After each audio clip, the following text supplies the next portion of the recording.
费城医院的Dr. Vinay， 他本身是一个麻醉科，他专精是在儿童麻醉。那实际上在全世界，如果要讨论到急救这一块，我们有一个全世界的共识会议。那 Vinay 在这个领域，他是在所谓急救的这个共识会议的大会的主席。那此外，他也在模拟中心这个工作也超过10多年。那之前，因为他时常有来跟我们这边互动。我们当时以前会议，我们想说他在跟我讲医疗教育，讲一讲就他跟我说，他说 Thomas， 你知道，整个中心有一块是更需要做的。我说是哪一块？他就跟我说，他们在医院有做很多应用在产业界，所以我们开始就有很密切的联系，因为我们台北医学大学希望在这方面能够去发展，所以我们这一次也能够特别邀请他来分享一下他们在费城医院怎么去把模拟这个场域跟模拟的方法学。我最后会跟大家讲，其实我们要跟大家讲的不是场域像不像，而是那个模拟的方法学。那这个它怎么应用在产业？让我们欢迎 Dr. Vinay。And it's a great pleasure to be here today. Let me just get back here. And Dr. Lee, Dr. Lin, Dr. Frampus, colleagues and friends, it's great to be here in Taiwan. I've been here for about a week at the Society for Critical Care Medicine meetings and ILCOR meetings, as Thomas has mentioned. And over time, both Paul and I have moved a little bit from a more traditional simulation center that was focused on education and transformational methods of education to more of a systems-based approach that embodies quality and safety, and now is getting even more involved in proactively addressing quality and safety by working with industry to develop better products that are needed and, as Paul mentioned, really in tune.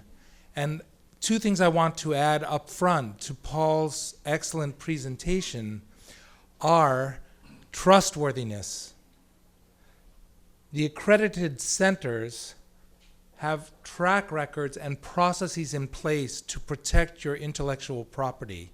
So when you come to a simulation center to test or develop products, you make a contract beforehand, a non-disclosure, that allows you either to retain or to share the intellectual property as you wish, as you and your company wish. It's a very important aspect but it must be, because if one company is in one room testing a product and another company is in another room testing a product, we must ensure the trustworthiness and the safety of your intellectual property. So this is something that Paul and I both respect and have processes in place to guard. That's one thing. The other thing is, as we sort of think about, I have my own potential conflicts of interest as a president of a society with research grants and scientific advisory boards practicing clinicians.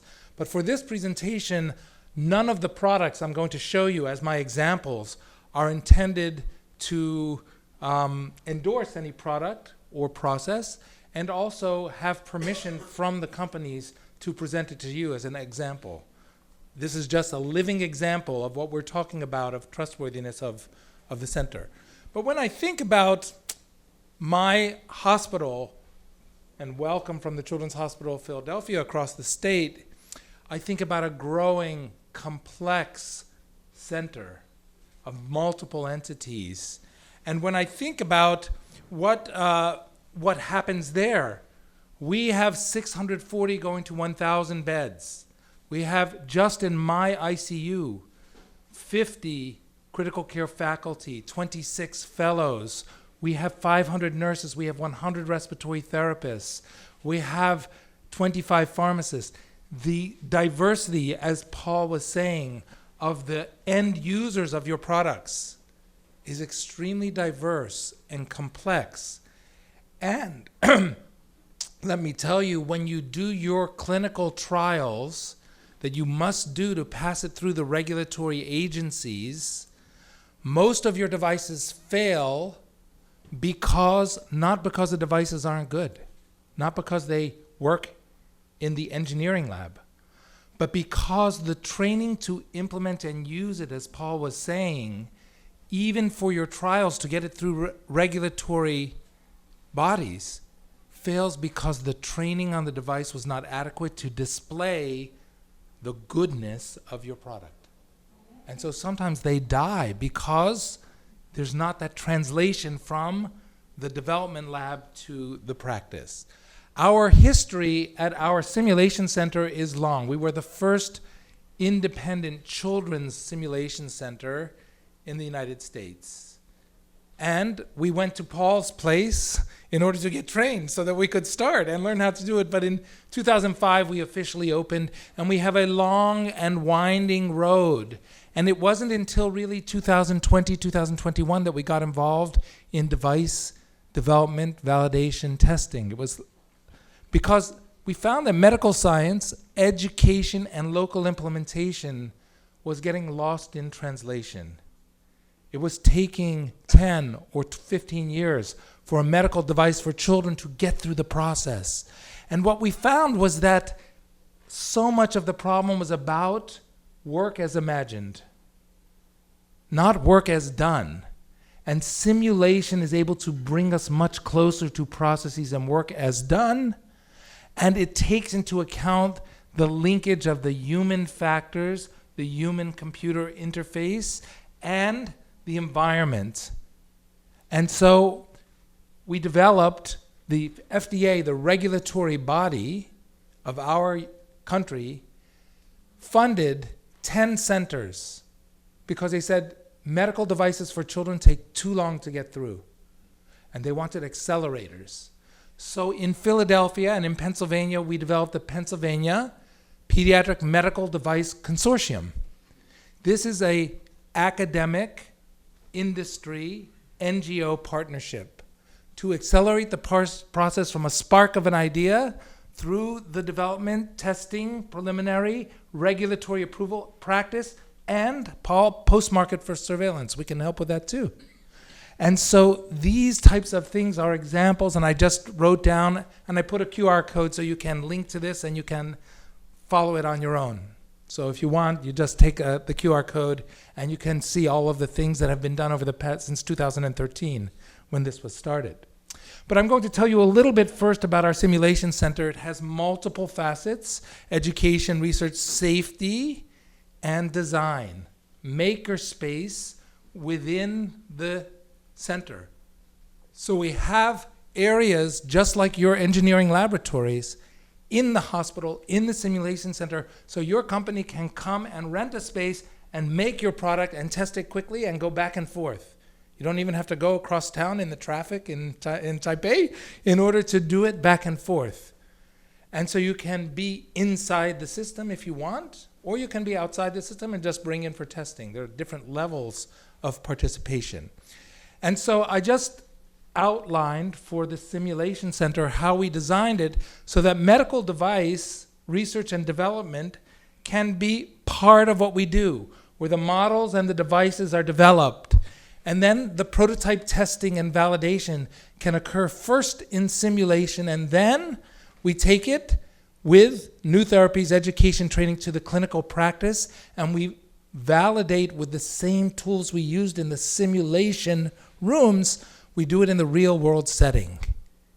And this enables us to translate with the least loss in translation of the validity of going from the developmental lab to the simulation lab to the patient and then back to develop the next device. Because inevitably, once you develop your device and you are going through the process, you discover 5 or 6 more ideas for what needs to be done next.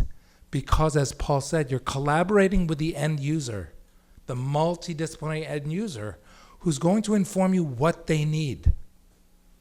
It's impossible as industry for you to come into our hospitals anymore because of conflict of interest, for you to come in and observe, unless you're linked to an entity that can get you inside.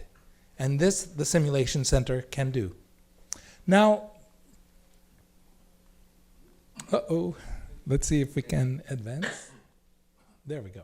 So our central simulation center is not as big as Paul's, we had a space limitation, so we built a small simulation center like this one, which is not huge, but it's adequate. And then we built little simulation rooms adjacent to each of our main entities, the ICU, the operating room, the emergency department, the neonatal unit, the ward. They each have a small simulation room which is exactly like the room on the ward. And we outfitted it so it could be used by the end users just by walking out the door like this and to the next room. They don't have to go and take a bus to a simulation center like you might for a course or an entity that you're going for a full day, but they could step out for 10 or 15 minutes. And if we're bringing in a new product, one of your new products, we can bring in the new dialysis machine and we can put it right near them and they can rehearse and train. In fact, they can do it right before they take care of a dialysis patient because it's right next door. And so these are some of the things that you want to look at when you're starting to look for simulation centers to test your products. How can you conveniently do it? Of course, we do these simulations in many strange places, like the real world, because we want real world data to inform the development of your product. And in fact, it's not just in the hospital. We have vans, and Paul, I think you may have been the first one in the country, your team. They developed a big truck and a van that would go around to their other entities, their other hospitals, their clinics, their facilities, to be able to test the products and the training in those facilities. So we have outfitted like an ambulance that's just for simulation with all the simulation equipment that can go around with the facilitators who know how to use it. We can train and test not only on our products, but the process. Here we're using and deploying ECMO and transporting in the elevator, and we're testing our time to cannulation to go on cardiopulmonary bypass. Or we have a new process for a radiation therapy for cancer, which has to be done in the unit on very sick patients. So how do we bring the machinery into the unit, test it, and have it safe for the providers who are delivering it? Or if we have a pathway or a process for very rare disease, pulmonary hemorrhage, bleeding from the lungs from a baby, newly born, how do we activate the massive transfusion protocol? So we can enact in simulation and we can also observe in the real world these rare events and change our processes. Of course, with COVID, a lot of new equipment, a lot of new practitioners using advanced equipment that they don't know how to use. We can train and test and look at processes to make the use of your equipment safe and document the safety and the feasibility. We can test capacity. We can use the systems testing to see how your products will work in the real world. And we can even look at building new areas of the hospital that will outfit your equipment or that your equipment will sit in. And we can use cardboard testing to build and change just like you do in development of buildings. These are some of the processes that we use during every day in order to understand how practitioners work. We can use simulated patients so that they are trained to evaluate your products, your processes. We can use it for new equipment. We can use it. Here's an example. We had built a catheterization lab for mothers with very complex congenital heart disease babies who had to be delivered with an exit procedure and immediately go to surgery. But we had to bring people together. This is an interventional cardiologist, an anesthesiologist, and a cardiac echocardiographer. And they're all in the same room. They're used to being chiefs, each one of them. But for this particular procedure, it's so critical that they work together as a team. They're rehearsing, and you can see them looking at the images intently of the abnormal heart on the screen that they're looking at to decide what to do. But actually, this is the day before the operation. And in fact, what they're looking at is an olive in a bowl of jelly being ultrasounded. When I go back, look how engaged they are. Look how it looks real. They're having the stress and the anxiety of a real procedure, yet they're operating on an olive in a bowl of jelly. not so anxiety producing. And so it's an example, as Paul was saying, of taking it from a sterile environment in an engineering lab where something is developed and putting it into an environment that mimics the real state of anxiety and use, so we can see what the real use case will be. And then the next day, we actually could videotape the real use case because they actually did the operation the next day. And we could see how close our simulation mimicked the issues that came up. And in fact, we did a safety analysis to see that with 25 things that we identified the day before that we changed the process on went well. And there were no problems. There were 25 potential latent safety threats in the use of the equipment and the team that were averted by using the simulation process. Think how important that would be if you were developing a new device that had to be put into this environment and it failed. It could have been averted by mitigating it before the problem happened. Of course, our sports teams are way ahead of us. They're doing instant replay, automated analysis on every play and feeding it to the coach right away. And so the process that we have that takes us 15 years to get through is ridiculous. The technology, the approach, the way to change processes and make them work is right with us. In fact, in our emergency departments, we now videotape all of our resuscitations, and we can review them either manually or with AI and facial recognition software to start to understand the interplay of the human factors. Our resuscitation participants are wearing smart watches so we can look at their heart rate variability, measure their anxiety, fatigability, distractibility with eye tracking software. So we can start to understand how they're functioning in their real environment. And here is a replay of, here was a case where in the morning, a child came in with a gunshot wound. In Philadelphia, we get gunshot wounds for our children. And the team, who was a trauma team that was not too used to dealing with gunshot wounds in children, failed to notice that there was an exit wound on the shoulder and the child needed a massive transfusion protocol. Afterwards, they reviewed the videotape and they understood in their evaluation of the child they missed this. And they didn't want to do it again. So they played it again and again and again on the next shift and the next shift and the next shift so that all the teams were trained. In our delivery room, we have a delivery room of the future right next to the simulation center. And in this case, eye tracking software can tell you what experts are looking at, the face and the chest of the child, and where they're standing around the room, the footprints of where the providers stand. And in simulation, we can change where they stand, and we can also educate our trainees who look at the monitor.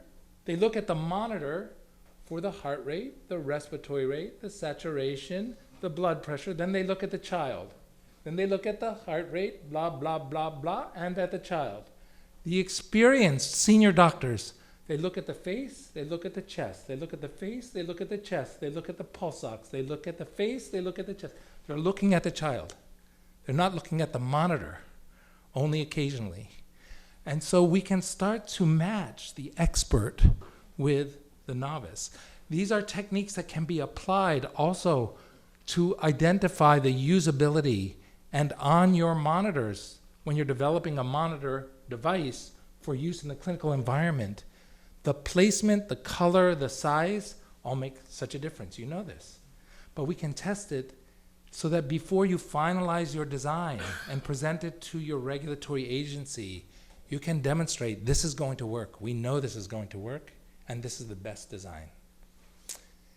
We're using much more virtual reality training. I'm curious, Paul, how much virtual reality, maybe in the discussion we can talk a little bit about how this can be used to even make the evaluation of your products cheaper, because we don't have to build them completely. In reality, we can first do it in silico, and we can see, did they like it, did they learn it, did they use it, did they improve the results, and did it affect patient outcome?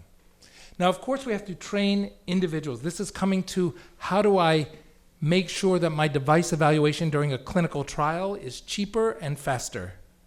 because I know that's what you want. We train the individual, we train the team, and we have to train the environment. And so with the first Sim baby that was built in the world, it was a miniature version of the first Sim man that was built in Paul's place. We had to adjust the physiology for the baby because just shrinking down the size of the mannequin is not good enough. But this is not just true in resource-rich environments like Paul's place, my place, and TMU. But when we go to Africa, we can take very simple mannequins. And I'm going to tell you, they took beats, they took the earphones that we use to listen to music. And the engineers went to Africa and they said, we have a lot of trouble finding out the heart rate of the babies. The EKG is very slow, the pulse ox is not very reliable, listening with a stethoscope is not very good. So they took the beats off and they put it on the baby's chest like this. And they did engineering adjustments to detect the fetal heart rate through beats, through the earpieces. And now that was commercialized. It was developed in Africa, in this environment. And now it's coming back to the USA because now it's more effective than what we were doing before in the developed world. So the reverse engineering is really very important. But it's not just about the patients. The products are usually developed for the patients, but who uses them, as Paul pointed out? It's the provider who is stressed by all of these things. And so we have to test the product in the environment of how it will be used, the real world.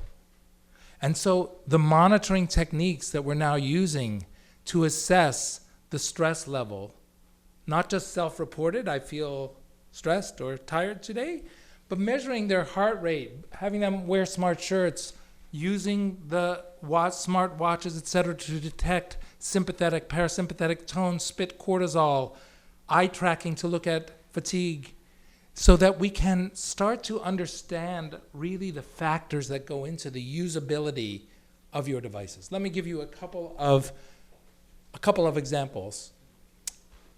We have a big problem in children with, during cardiac arrest resuscitation, providers providing ventilation too fast. So we need to slow them down. So we did two things. We decided that we needed some sort of cue, and we worked with a company to develop both software and hardware for phones that would give a metronome sound dependent on the age and the size of the child. That was the concept. But that's not important. What's important for you is that we have a technique of being able to look at work systems, the processes, and then the outcomes that we care about, but also you care about. And this technique of analysis for a given process is very good. So how did we do it? I'm going to just dive a little into what Paul told you before about the process. So we gather the clinicians to gather consensus. We survey them, we ask them, we watch them, we talk to them, we have focus groups. And then from that, we get the pre-implementation metrics and the current practice. How do they use the current technology? And then we even get the patients and families to have input onto what they would see, because maybe something works very well, but it's very ugly and they don't want it in their room. So we have to take this into account. We can put that into context. And then we have, for this metronome, iterative development sessions where we try this and that prototype. We see what works. We change the process with the same prototype. We change the prototype with the same process until we come through simulations to what we think are 2 or 3 of the best practices, the best designs. And then we can do formal usability testing with SUS, with debriefs, with observations, including not just individuals, but teams. And as Paul said, traditionally this has been done with very small numbers of, I'm going to say, kind of biased clinicians who have a very focused interest in what they want. But what they find is when the product is developed, it doesn't sell very well because it hasn't been vetted by a broad community of end users. And so here is an example of the SUS, System Usability Scale, that at least we use very commonly. It's been validated in a number of settings. And it converts the usability into a score, and there is generally an accepted score that it has to be above in order to meet criteria for our regulatory agencies to be qualified as usable, right? And then I'm going to give you all these slides, so you can take the QR codes, but you'll have all of the slides, so you don't have to worry. And then this is an example of a rating of the team use, not the individual usability, but the team usability, how it interfaced it. And then during these iterative development sessions, you can see that there's a lot of factors that go into it. We have 8 human factors engineers that are hired by our simulation center to collaborate on the processes, most of them hospital processes. Some of them are from industry, and some of the funding for those human factors engineers comes from the industry funding to rent the space or to commission. And that's how we support it, but they're not hired by the company because then they would be polluted, right? Conflict of interest. They're hired by us.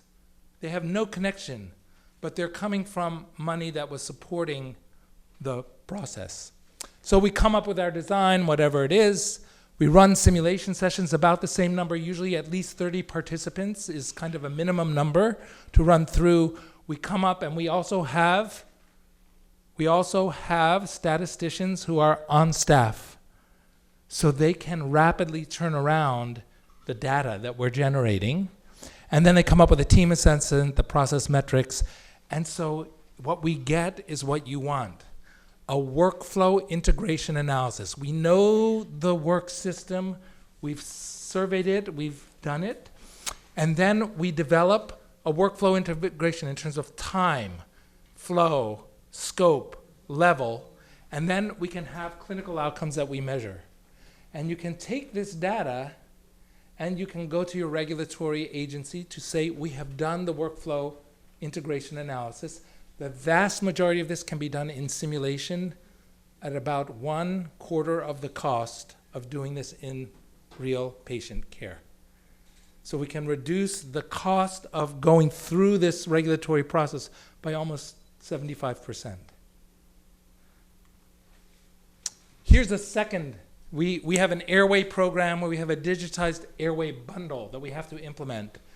And so before we can outline the process, and after the smart checklist, that's an app on the phone, is developed, we can work as imagined. We can imagine how it's going to work, and then we can prototype it. So through rapid prototyping, we adjusted how the smart checklist was accessed with gloves, because between the start of this project and the end of this project, COVID happened.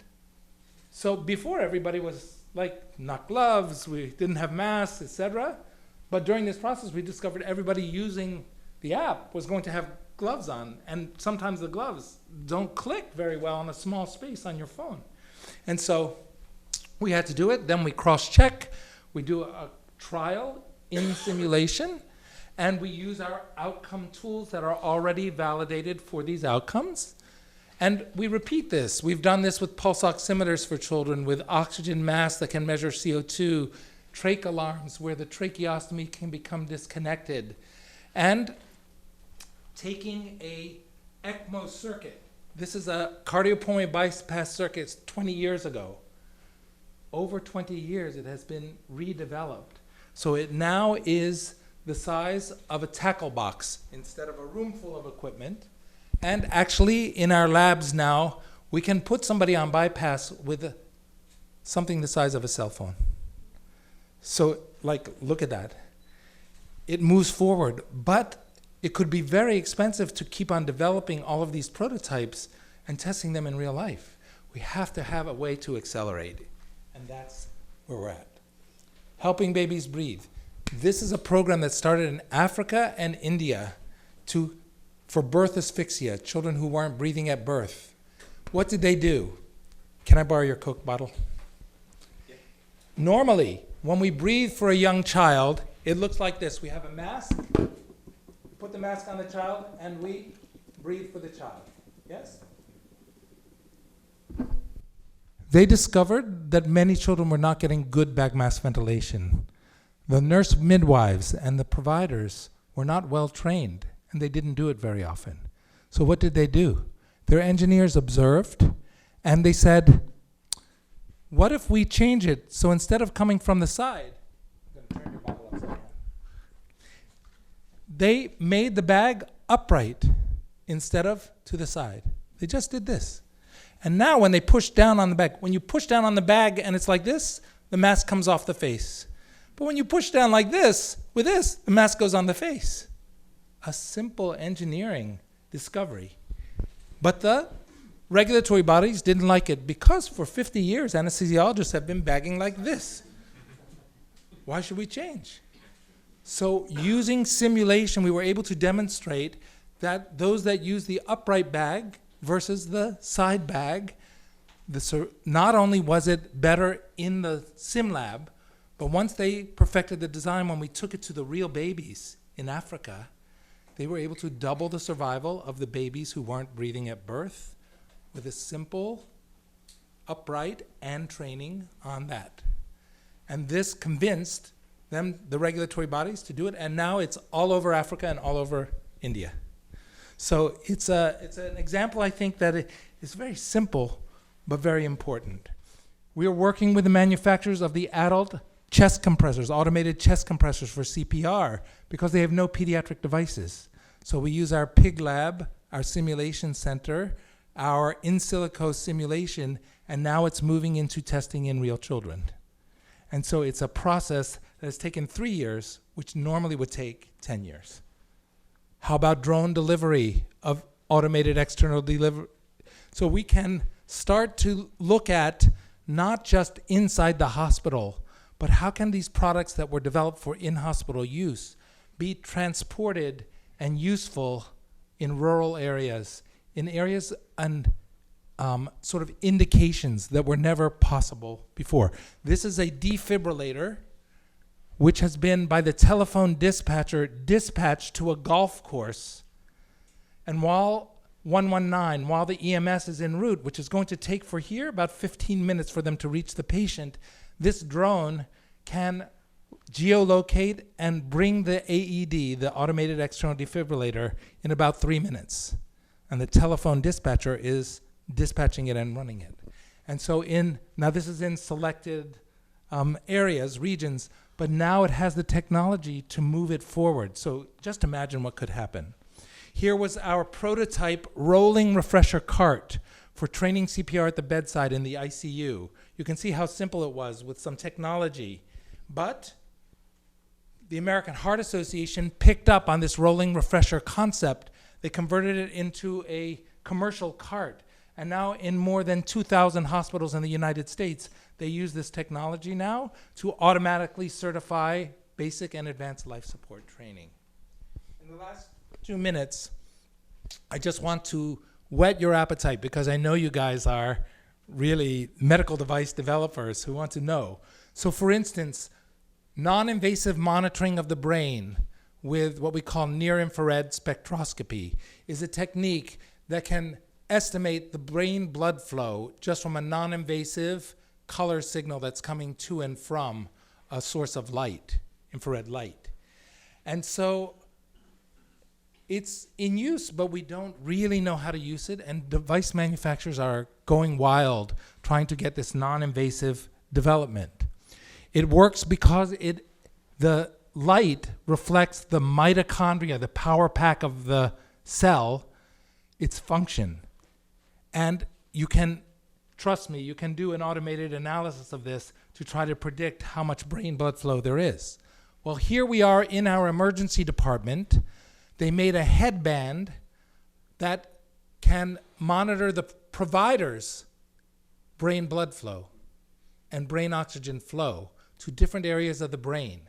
And so in simulation, the team leader and the charge nurse are wearing brain blood flow monitors, non-invasive monitoring, while they're doing a resuscitation. And we can identify what area of their brain is getting more oxygen, more use, less use. And as we increase the tasks that we ask them to do, we can see how they perform and also how their brain blood flow is going. And you can start to see how this can be used to test your products, to test how they're used under calm circumstance and how they're used under stress. And now these automated devices, this time for patients, are going from the research lab, big, to a 3D printing, and now to the final product that will be released and tested. We can look and use these techniques to understand the physiology of the resuscitation. And the last example I'm going to give you is again about the drone delivery of emergency medical services and devices in India. So we went to India. There were several problems of rural and also transporting organs donated because of the traffic. Not too much different from Taipei, maybe worse than Taipei. They couldn't get the organ from the donor hospital to the receiving hospital fast enough because of all the traffic and the distance. And so we co-designed with them a drone that would pick it up from the ceiling of the one hospital to the other hospital, a life box that would perfuse the organ, the liver, the kidney, the heart, or the lungs on the way and cool it down while it was riding in the drone. And then a control center that would orchestrate so that they could manage the delivery at the sending and receiving end, and a communication system. And we had to go through the whole design process and all of the elements of the system health monitoring, the costs, and then come up with a timeline and milestones for delivery. And now this has started in Chennai, which is the #1 heart transplant center in the world. And so as we do that, I'm going to finish right there and just say that in addition to some of these spectacular sort of things that we have been privileged to be involved with, the most important thing is to have a trusted partner, to have a system. We have a network now of pediatric hospitals and out-of-hospital centers that are collaborating in what we call an Inspire network. And they're basically just a think tank of people who are doing research and education and simulation-based. And they're available to consult, to give you ideas, to work with you, to try to get your products, because we want the products to get to the patients. So I'll end there, and maybe we can have some more discussion as we go forward. Thank you.